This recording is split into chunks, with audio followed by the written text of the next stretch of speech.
തൃശൂരിലെ വോട്ടർ പട്ടിക ക്രമക്കേട് വിവാദത്തിൽ കേന്ദ്രമന്ത്രി സുരേഷ് ഗോപി പരിഹസിച്ചും വിമർശിച്ചും മന്ത്രിമാരായ വി ശിവൻകുട്ടിയും വി എൻ വാസവനും. സുരേഷ് ഗോപി തൃശൂരിൽ 6 മാസത്തോളം ക്യാമ്പ് ചെയ്ത് കൃത്രിമമായി വോട്ടർ പട്ടിക ഉണ്ടാക്കി ഗൂഢനീക്കം നടത്തി എന്ന് മന്ത്രിമാർ ആരോപിക്കുകയാണ്. മന്ത്രിമാരുടെ പ്രതികരണങ്ങളിലേക്ക്.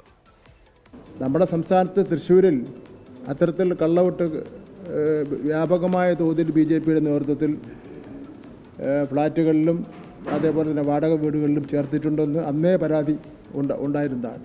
അവിടെ നിന്ന് ജയിച്ച പാർലമെൻറ്റ് മെമ്പർ ആയിട്ടുള്ള സുരേഷ് ഗോപി ഏതാണ്ട് 6 മാസക്കാലം അവിടെ ക്യാമ്പ് ചെയ്ത് ഈ കാര്യങ്ങൾ നിർവഹിക്കുകയാണ്. എനിക്ക് തോന്നുന്നു ഈ ആക്ഷേപമൊക്കെ വന്നു കഴിഞ്ഞാൽ ചെന്ന് എന്തെങ്കിലും ഒരു ബുദ്ധിമുട്ടിലാവുമെന്ന് പേടിച്ചായിരിക്കും സുരേഷ് ഗോപി കഴിഞ്ഞ 1 മാസക്കാലത്ത് കാണാനില്ല. അത് സംബന്ധിച്ച് നേരത്തെ തന്നെ ആക്ഷേപങ്ങൾ ഉള്ളതാണ്.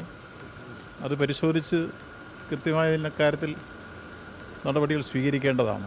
അന്ന് തന്നെ ഈ ആക്ഷേപം പ്രധാനമായും BJP ചില ഫ്ലാറ്റുകൾ കേന്ദ്രീകരിച്ചും ചില പ്രത്യേക പോക്കറ്റുകൾ കേന്ദ്രീകരിച്ചും വ്യാപകമായി കള്ളവോട്ടുകൾ ചേർത്തിരുന്നു എന്നുള്ള പരാതി അന്ന് തന്നെ ഇടതുപക്ഷ ജനാധിപത്യങ്ങളുടെ പ്രവർത്തകരോട് ഉന്നയിച്ചിരുന്നതാണ്.